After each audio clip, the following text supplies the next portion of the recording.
I've bought 5 different brands of bottled water with wildly different prices. Today, I'm gonna break down exactly what you're getting at each price point, whether the water itself is any good, why I need to buy or spend $2 for a bottle on that. That's just crazy talk to me. and what other things you might really be paying for. All to answer one question: are any of these actually worth what they charge? First off, it's Dasani, with an average cost of $2 for a 591 milliliter bottle. Of course, prices can vary by retailer, shipping costs, and local taxes. If you want to get a sense of what you're paying for in bottled water, there's 3 things we need to look at. First, the source. Where does this water actually come from? Second, what's in it? What's dissolved in the water? Minerals that make it nutritious and refreshing, and contaminants you don't want in there. And third, the bottle. What are you paying for beyond the water itself? The materials, shape. Dasani sells purified water enhanced with minerals. And that little line hides a lot of meaning. The key is in the word purified. Dasani is owned by Coca-Cola, and according to them, the source of Dasani's water is mostly municipal water, which is code for city tap water. Cities often pull water from surface sources like lakes, rivers, or reservoirs. And because surface water is more exposed to contaminants, cities treat the water to make it safe for drinking, and then pipe it to you or your local bakery or Dasani's bottling facilities. So the same water that might cost you a cent per gallon, Dasani is charging you $1.30 per gallon. This purification process is how they justify charging something like 133 times the price. For Dasani, purification includes nanofiltration to catch pesticides and organic compounds, reverse osmosis to strip out dissolved salts and metals, activated carbon, which acts like a sponge to absorb chemicals, especially chlorine and things that affect taste, UV light to kill bacteria and viruses, and ozonation to destroy any remaining microorganisms. The end product is a chemically processed water stripped of every solid dissolved in it, so flat that it has to have minerals injected into it. Most US citizens don't need this process since US tap water is generally safe to drink. The reason purified water has a place in the market is because tap water taste might change from location to location. So bottled water ensures that wherever we go, we have it conveniently in a vessel and we know what it'll taste like. But there's another reason it has a place in the market. After Coca-Cola and Pepsi introduced their bottled water brands in the 1990s, the industry began to shift from spring water to purified. In 2000, spring water, which naturally flows from underground to the surface, made up 67% of the bottled water market, and the rest was purified water. By 2018, industry data shows those numbers had essentially flipped, with purified water now dominating the market because purified water is way cheaper than spring water. From a chemical standpoint, it's the same. That's Martin Rees. He's a certified water sommelier. But let's be honest, when you're sourcing water from tap, then you're filtering everything out, you bring back some minerals. I can literally do this at my place here at home. Why I need to buy or spend $2 for a bottle on that? That's just crazy talk to me. Check this out. TDS, or total dissolved solids, is our best measurement for that. TDS tells us the amount of electrolytes or minerals, among other things. It's also used as an indicator of the general taste and odor of drinking water. A range between 50 and 500 is usually considered good for taste, but it's kind of a cooking a soup. No TDS, no salt in your soup, tasteless. When you have too many salts in your soup, it's very salty. Some people actually like that. In this video, we're gonna take that 50 to 500 range to have some sort of reference, but remember, it doesn't make the water better or worse. Now, back to Dasani. An independent test by TapScore showed Dasani had a TDS around 35 milligrams per liter, which is a real low mineral profile. That's maybe why people report a dry mouth feeling after drinking Dasani. The TDS is so low that when the water hits your mouth, it pulls moisture, like more water, from your saliva to balance out the minerality in your mouth. Let's put a pin on what's in the water while we start with the bottle. You'll see why in a second.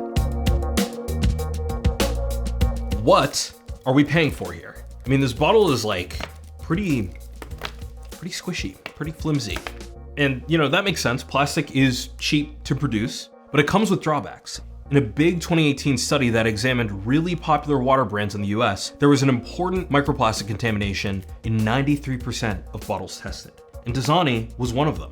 Microplastics are tiny plastic particles under 5 millimeters that come from larger plastics like the bottle or cap breaking down.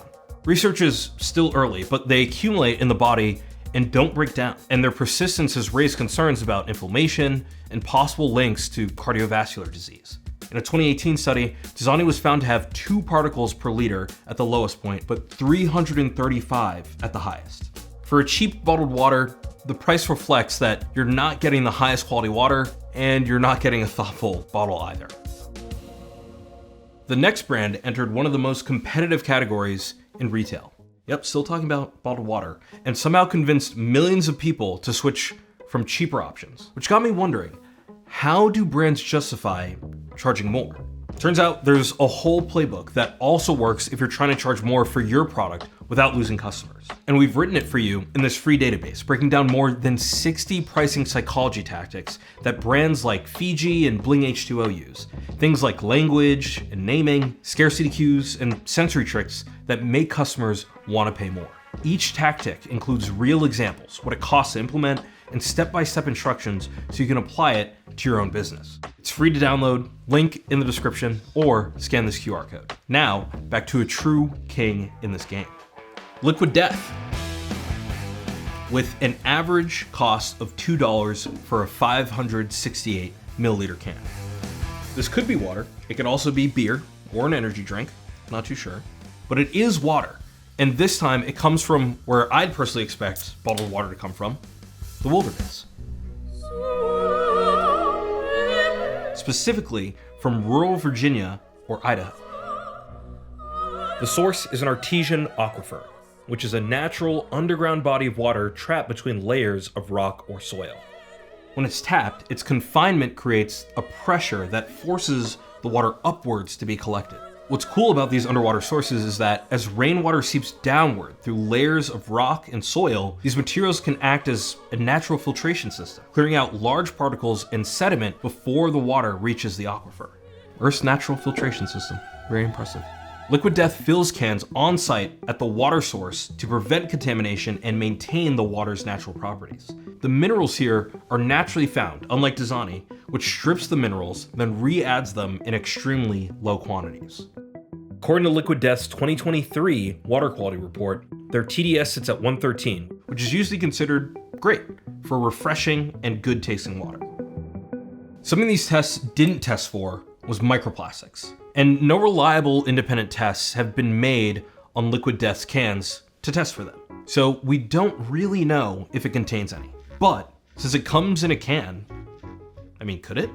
In general, untreated aluminum has challenges for direct food contact. The material can corrode when exposed to certain conditions, so cans have a thin plastic lining inside. Again, I haven't found any sources that test BPA-free polymer linings like the ones Liquid Death uses, but if you want to take Liquid Death's word for it, they say the coating inside cans is chemically stable and bonded to the metal. So beverage contact tests show virtually no particle release under normal use. So Liquid Death's cans appear to be better for the environment than plastic bottles, but do cans improve the quality of the water at all? No, maybe just less chance of microplastics. I know so many people who got sober from Liquid Death, who said, you know what, my whole friendship still drinking, I didn't want to drink anymore, and Liquid Death can gives me the ability of, I'm in a nightclub, I'm holding this can, everybody thinks I'm drinking a beer, but I'm not. I'm actually drinking water and I feel great about it. Next up is Fiji, the water of the stars, with an average cost of $2.50 for a 500 milliliter bottle. For real though, it's a Hollywood permanent fixture. It filters through volcanic rock into an ancient artesian aquifer, untouched by man, until you drink it. Fiji water, its finest water. And it might not just be marketing. According to Fiji's 2025 quality report, TDS sits around 220. Again, real good. Now here's where it gets interesting. It has a unique mineral profile that sets it apart from other bottled waters. Rich in silica from the volcanic rock, that makes it silky smooth in the mouth. It's almost like when you compare non-fat milk to whole milk. Fiji water is like whole milk. There's volume to the water that you can feel, and it lingers long on the palate. So for the bottle, you might think it's square for increased poshness, but that's not it at all. Turns out half of Fiji's wholesale cost isn't the water. It's just getting the water to the US from an island in the middle of the South Pacific. So the square bottles are pure logistics. One of the reasons they purposely chose square bottles instead of round ones is because they waste less space when packed in crates. It was later that they became their signature look and a signal of luxury. And since luxury is Fiji's personality, they state on their website that the bottles are made of high-grade PET plastic. But that's just smart wording. It's not more expensive because it's high-grade. The plastic is the same as Dasani, food-grade PET. What is different is the amount of plastic they use. Fiji has 47% more plastic than the average bottle, according to Plastic Education. The walls are thicker compared to Dasani's bottles, so it has a sturdier feel to it. That could make you wonder whether more plastic means the walls are stronger and release less microplastics. Well, according to one paper, the microplastics released by water bottles mostly come from the cap and the bottleneck, not the walls. So bottle thickness wouldn't really do much to reduce microplastics. And just so you have the data, Fiji showed 12 particles per liter. That's from a much smaller study than Orb and SUNY Fredonia, but still, particles. So, what is the verdict? That's silky. That is silky. So, great water, but you're paying for import costs more than the liquid itself. Still, that volcanic Fiji mineralization is one of a kind, so it might be worth it for you.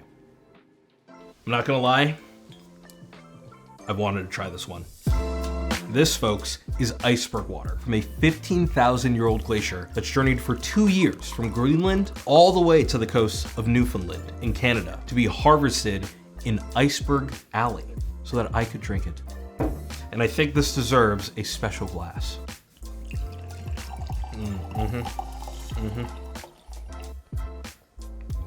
Oh yeah. Oh wow. It's Bergy. I like it.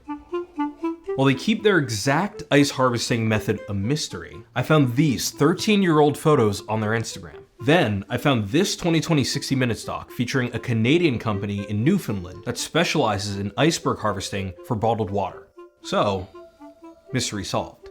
This is likely how they do it. Harvesting these icebergs is a huge operation, but there's only a small window to harvest them. 3 months, from May to early August. Most of the work is compressed in around 6 weeks when icebergs are most abundant and accessible. When they find a good iceberg, they lasso it and use an excavator built into the boat, and then crane chunks of ice into the deck. It's safe to say that iceberg water is the most technically and physically challenging bottled water to produce. Anyways, on land, the melted water will be sent to the bottling plant. But there's a limit to how much water Berg can harvest. Its February 2019 license was capped at 1 million liters a year. For comparison, Nestle-owned Arrowhead Water drew around 136 million liters in 2015 from California's Strawberry Creek. This creates genuine scarcity economics. I'm figuring that almost every scoop here has to be worth a few $100s. The moment of truth, though, is it supreme quality? According to Berg's website, TDS is 10 milligrams per liter, insanely low because this compressed glacier snow never touches land to pick up minerals or pollutants. This honestly should be super flat because there's barely any minerals in it. It's not super flat though. It's like kind of, like I said, it's Bergy. I've like never had anything like this. I like it. I do like it. I think Berg is way superior because it comes from Mother Nature. It's about the story, about how the water's been processed and what this company is doing. That's for me where a good water shines. And again, it comes to food. When I'm hungry, I can eat McDonald's or I can go to a 3-star Michelin restaurant. Both restaurants will get the job done. I won't be hungry anymore afterwards. But the 3-star Michelin restaurant gives me a whole experience. Versus the McDonald's maybe doesn't give me the experience I'm looking for. Moving on, we've got the first glass bottle of today, and honestly, what a bottle. This frosted glass sort of sleeve makes it look like a melting ice sheet wrapping around the bottle.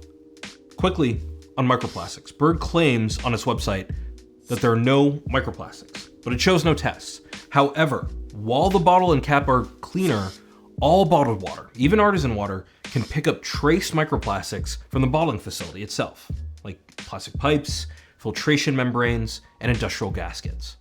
The reality, in most studies, glass bottled water still contains roughly 1 to 5 particles per liter. This is a massive improvement over the tens of thousands found in plastic bottles, but it is rarely zero. Glass is more expensive than plastic, especially with custom shapes, frosting, and screen printing. But all these fancy decorative things just add to the price without positively impacting the quality of the offering. Maybe if you want to keep it as a decorative bottle, it'd be super worth it. But roughly compared to normal bottled water, it's priced 12 to 25 times higher, reflecting both operational difficulty and luxury scarcity. I like you, Berg, but I don't know if I like you 25 times as much. And lastly, Bling H2O. Retailing for $56 per 750 milliliter bottle, simply, and this is true, for the looks. Kevin G. Boyd, a writer-producer, started the brand after noticing that people in Hollywood weren't just drinking bottled water, they were using it as a fashion accessory, a visible signal of taste and status. The water is just your average water, spring water from the English Mountain in Tennessee. Many companies source their water from the same spring. I was able to find this English Mountain water for sale for $3.30 on Uber Eats. TDS sits around 80, which is pretty close in comparison to the much cheaper Liquid Death. That being said, I mean, this bottle is special. Look at this, right? All these precision cut Swarovski crystals. It's nice. And it's supposed to feel like a champagne bottle with frosty glass and a cork. I thought the cork would actually be cork, but to my surprise, it's made out of plastic. So for $56, we're getting a plastic cork. And most likely, lots of microplastics in the water. The $56 premium isn't buying significantly different H2O molecules. It's buying frosted glass, crystals, and celebrity associations. Moment of truth though. Let's give it a try.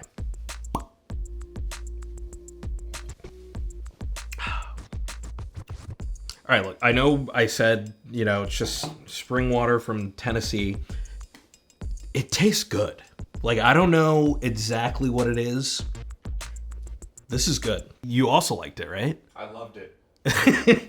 Yeah, so something, I hate that it's good because I don't want $56 water to be rewarded, but it is tasty.